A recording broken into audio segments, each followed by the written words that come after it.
नमस्कार, बहुत स्वागत है आपका। सावन के महीने में भगवान शिव की पूजा करने का विशेष महत्व है। भगवान शिव को बिल्वपत्र सबसे ज़्यादा प्रिय है, क्योंकि बिल्वपत्र अर्पित करने से भगवान शिव की कृपा मिलती है। अब देखिए, बिल्वपत्र चढ़ाने के कुछ नियम हैं। उन नियमों का अगर आप ध्यान नहीं देते तो बिल्वपत्र चढ़ाने का फल आपको नहीं मिलता। तो सावन माह की शुरुआत हो चुकी है और भगवान शिव का सबसे प्रिय महीना है, तो भगवान शिव की पूजा बहुत ही शुभ फलदायी है। वैसे तो शिव जी एक लोटा जल से ही प्रसन्न हो जाते हैं, लेकिन हर तरह के मनोकामना के लिए अलग अलग वस्तु उनको अर्पित करने का विधान है। ऐसे में आज हमारा चर्चा है बिल्वपत्र पर। देखिए, भगवान शिव अपने भक्तों पर कोई भी कष्ट आने ही नहीं देते, और पुराणों की माने तो भगवान शिव जो श्रावण का माह है पृथ्वी पर भ्रमण करने आते हैं, इसलिए सावन में शिव जी की पूजा का महत्व बहुत ज़्यादा है। शिव पूजा में वैसे तो बहुत सारी बातों का ध्यान रखा जाता है, और बिल्वपत्र अर्पित करने से शिव की कृपा बरसती है। तो किन बातों का ध्यान रखें? देखिए, जब आप भगवान शिव को बेलपत्र अर्पित करते हैं तो पहला बात यह है कि आप बिल्वपत्र हमेशा उल्टा यानी कि चिकना सतह शिवलिंग की तरफ हो और जो रुखड़ा भाग है वो ऊपर की तरफ हो, तो ये आपको हमेशा ध्यान रखना है। दूसरी बात, बिल्वपत्र अर्पित करते समय आप हमेशा अपने हाथ के दाहिने हाथ के अनामिका फिंगर यानी कि जो आपके रिंग फिंगर है, अंगूठा यानी थंब, मध्यमा उंगली यानी मिडल फिंगर, अंगूठा, अनामिका उंगली और मध्यमा उंगली से यानी तर्जनी उंगली और कनिष्ठा उंगली को आप साइड रखें यानी ऊपर की ओर, और उससे आप 3 उंगली से बिल्वपत्र को पकड़कर फिर अर्पित करें, और साथ ही बिल्वपत्र अर्पित करने के साथ जल भी अर्पित करें। या आप वैसे द्रव एक ही साथ नहीं कर पा रहे तो आप चाहे तो बिल्वपत्र जल वाले लोटे में डालकर भी अर्पित कर सकते हैं, या फिर पहले बिल्वपत्र अर्पित करें फिर जल अर्पित करें। भगवान शिव को बिल्वपत्र के 3 पत्ती या फिर 3 पत्तियों वाला गुच्छा अर्पित करना चाहिए। 3 पत्ती वाला जो बिल्वपत्र होता है, धार्मिक मान्यता है कि मूल भाग में बिल्वपत्र के सभी तीर्थों का वास होता है। तो श्रावण के माह में बिल्वपत्र चढ़ाते वक्त आपको ये ध्यान रखना चाहिए कि बेलपत्र कभी भी अशुद्ध नहीं होना चाहिए, यानी कि पहले चढ़ाए हुए बेलपत्र को आप फिर से धोकर चढ़ा सकते हैं। फायदे क्या हैं बिल्वपत्र अर्पित करने के? देखिए, सावन में शिवलिंग पर बिल्वपत्र अर्पित करने से वैवाहिक जीवन सुखमय रहता है, संतान सुख की प्राप्ति होती है, बड़ी से बड़ी रोग परेशानी पीड़ाएं दूर होती है, अदालती मुकदमा जो भी है मुश्किलें वो समाप्त हो जाती है। सिर्फ बेलपत्र कभी भी अर्पित ना करें, बल्कि जल के साथ अर्पित करें। तो शिव जी की जो पूजा में बेलपत्र अर्पित होता है, इसके पीछे एक पौराणिक कथा है। समुद्र मंथन के समय कई चीज़ों के साथ विष भी निकला, और ये विष चारों ओर फैलने लगा। पूरी सृष्टि को बचाने के लिए भगवान शिव ने इस विष को अपने कंठ में धारण कर लिया, इसलिए महादेव को नीलकंठ भी कहा जाता है। तो विष के प्रभाव से भगवान शिव के शरीर में ताप बढ़ने लगा, जिसकी वजह से आसपास का वातावरण जलने लगा। तो उस समय के एक वैद्य की सलाह से देवी देवताओं ने भगवान शिव को बिल्वपत्र खिलाया और जल से स्नान करवाया। इसके बाद भगवान शिव के शरीर में उत्पन्न गर्मी शांत होने लगी। तभी से भगवान पर बिल्वपत्र चढ़ाने की परंपरा चली आ रही है। तो बिल्वपत्र के साथ इसीलिए जल भी अर्पित किया जाता है। इससे भगवान शिव को शीतलता मिलती है और उनका आशीर्वाद मिलता है। लेकिन हमेशा 3 पत्तियों वाला बिल्वपत्र ही चढ़ाना चाहिए। अगर 3 पत्ती से ज़्यादा पत्ती है तो और भी अच्छा, लेकिन कटा फुटा हुआ बेलपत्र कभी भी शिव जी को अर्पित ना करें। जब भी बेलपत्र अर्पित करें, पहले शुद्ध जल से धो लें, फिर गंगा जल आप उस पर छिड़क कर फिर शिव जी पर अभिषेक करें। और बिल्वपत्र चढ़ाते समय नमः शिवाय या ओम नमः शिवाय का जप करें, तो जीवन के सारे संकट दूर हो जाते हैं। स्कंद पुराण कहता है कि एक बार माँ पार्वती के पसीने की बूंद मंदराचल पर्वत पर जा गिरी। इससे वहाँ एक पौधा उगा जो बाद में बिलपत्र के पेड़ के रूप में परिवर्तित हो गया। तो बेलपत्र औषधीय गुणों से भरपूर है। इनसे दवाइयाँ भी बनती है, कई तरह की बीमारियाँ भी ठीक होती है। लेकिन आज हमारा चर्चा है कि बेलपत्र पर वो कौन सा जादुई अक्षर है जो अगर आप लिख दें तो शिव देंगे वरदान, आपकी सारी मनोरथ शीघ्र पूरी होगी।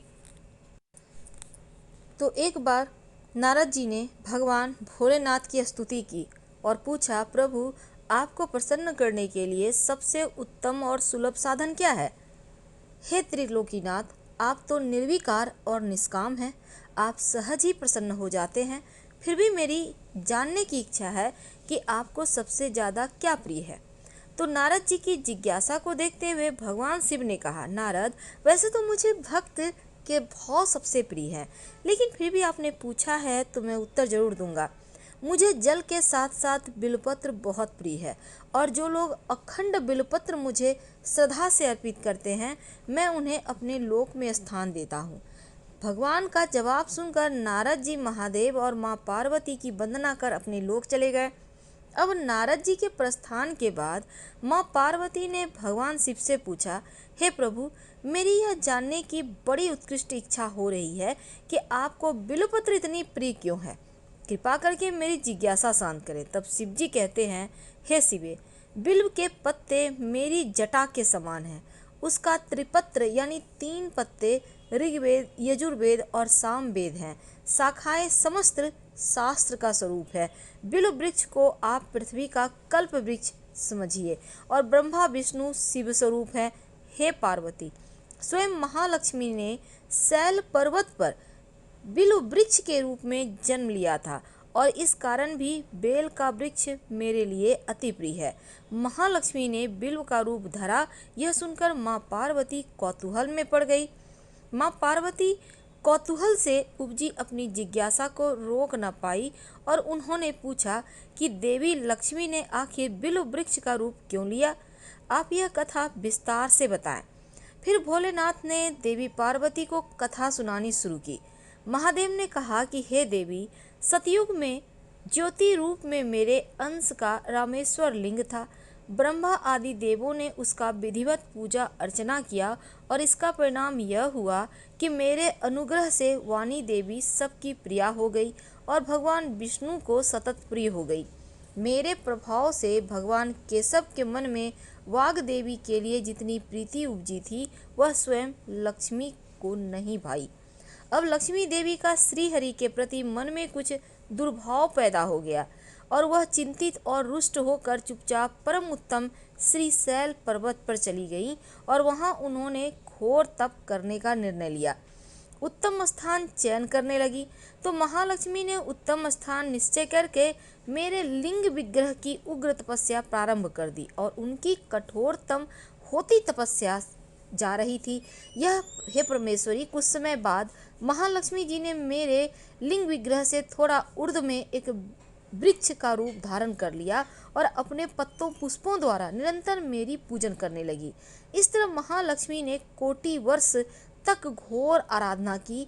अंततः उन्हें मेरा अनुग्रह प्राप्त हुआ। मैं वहां प्रकट हुआ और देवी से इस घोर तप की आकांक्षा पूछकर वरदान देने को तैयार हुआ। तब महालक्ष्मी ने मांगा कि श्री हरि के हृदय में मेरे प्रभाव से वाग देवी के लिए जो स्नेह हुआ है वह समाप्त हो जाए। तो शिवजी बोले, मैं महालक्ष्मी को समझाया कि श्री हरि के हृदय में आपके अतिरिक्त किसी और के लिए कोई प्रेम नहीं है। वाग देवी के प्रति उनका प्रेम नहीं अपितु श्रद्धा है। यह सुनकर लक्ष्मी जी प्रसन्न हो गई और फिर से भगवान श्री हरि विष्णु के हृदय में स्थित होकर उनके साथ रहने लगी। तो इस कारण हरि प्रिया उसी वृक्ष रूप में सर्वदा अतिशय भक्ति से भरकर यत्न पूर्वक मेरी पूजा करने लगी। तो हे पार्वती, इस कारण बिल्व का वृक्ष, उसके पत्ते, फल, पुष्प मुझे अति प्रिय हैं। मैं निर्जन स्थान में बिल्व वृक्ष का आश्रय लेकर रहता हूँ और बिल्व वृक्ष को सदा सर्वती तीर्थ में सर्वदेव में मानना चाहिए, इसमें तनिक भी संदेह नहीं है। क्योंकि बिल्व पत्र, बिल्व पुष्प, बिल्व वृक्ष अथवा बिल्व काष्ठ के चंदन से मेरी पूजा जो करता है वह भक्त मेरा अति प्रिय है। और बिल्व पत्र के वृक्ष को शिव के समान ही समझो। वह मेरा शरीर है। जो बिल्वपत्र पर चंदन से मेरा नाम अंकित करके मुझको अर्पण करता है, मैं उसे सभी पापों से मुक्त कर अपने लोक में स्थान देता हूँ। हे देवी, उस व्यक्ति को स्वयं लक्ष्मी जी भी नमस्कार करती है जो बिल्व से मेरा पूजन करता है। जो बिल्व मूल में प्राण छोड़ता है उसको रुद्र देह प्राप्त होता है, और मेरी पूजा के लिए बेल के उत्तम पत्तों का ही चयन करना चाहिए। शीतल रहता है और पूजा में इसका प्रयोग करने से वो जल्दी प्रसन्न होते हैं। हमारे धर्म शास्त्रों में कुछ नियम हैं, बेलपत्र तोड़ने के भी और अर्पित करने के भी। तो बेलपत्र तोड़ना है, तोड़ने के नियम है। देखिए, जैसे कि चतुर्थी तिथि यानी हर महीने का चौथा दिन, अष्टमी तिथि, नवमी तिथि, चतुर्दशी तिथि और अमावस्या तिथि को संक्रांति के समय सोमवार के दिन बेलपत्र भूलकर भी मत तोड़िए, वरना शिव भी नाराज होंगे और वो बेलपत्र आपको पुण्य फल भी नहीं देगा। क्योंकि बेलपत्र भगवान शिव को सबसे प्रिय है, इसीलिए इन तिथियों को ना तोड़कर पहले से तोड़कर रख लें। शास्त्र तो ये भी कहता है कि अगर नया बेलपत्र ना मिले तो किसी दूसरे का चढ़ाया हुआ बेलपत्र उठाकर धोकर आप इस्तेमाल कर लें तो उतना ही आपको फल मिलता है।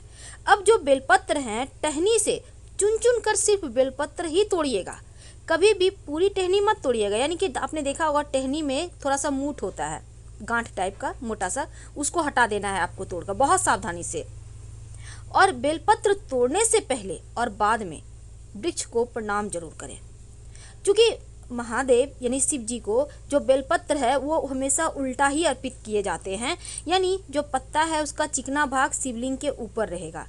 और एक बात हमेशा याद रखिए कि बेलपत्र में चक्र और वज्र नहीं होना चाहिए, और बेलपत्र में कम से कम 3 पत्ते जरूर हों। 3 से लेकर 11 पत्ते तक होते हैं। जितने ज़्यादा पत्ते होंगे उतना ही अच्छा है। अगर आपको ज़्यादा पत्ते मिल जाते हैं तो शिव जी को अर्पित करने के बाद उठाकर उसको सुखाकर संभाल कर रख लें, ये जीवन में खुशियाँ बढ़ाता है। और अगर बेलपत्र ना हो तो बेल के वृक्ष का दर्शन ही कर लें, उससे भी पाप नष्ट हो जाते हैं। दूसरे का चढ़ाया हुआ बेलपत्र का कभी अनादर ना करें। चलिए आप जानते हैं कि बेलपत्र में क्या लिखें और कैसे लिखें। देखिए, सबसे पहली बात, जब आप शिव जी को अर्पित करने के लिए बेलपत्र लेकर आएंगे तो उसको आप फ्रेश कर लें। आपके पास जितना भी बेलपत्र है, 5, 11, 21, 108, एक भी है तो भी चलेगा। अब इस पर चंदन घिस लें, सफ़ेद चंदन, लाल वाला नहीं। इससे आप डंठल, बेलपत्र के डंठल के सहारे ही राम लिख सकते हैं। राम इसलिए क्योंकि राम जी को वो उनके आराध्य हैं, शिव जी के। भगवान श्री हरि शिव जी को भजते हैं और शिव जी श्री हरि को, तो राम शब्द वो हमेशा ही जपते हैं। तो राम लिखिए, या फिर आप तीनों पत्ते पर जैसे ओम नमः शिवाय है वो लिख दीजिए। इससे भी आपके जीवन की परेशानियां समाप्त होती है और आप विधि पूर्वक उन्हें अर्पित करें। हम आपसे विदा लेंगे। हर हर महादेव। धन्यवाद।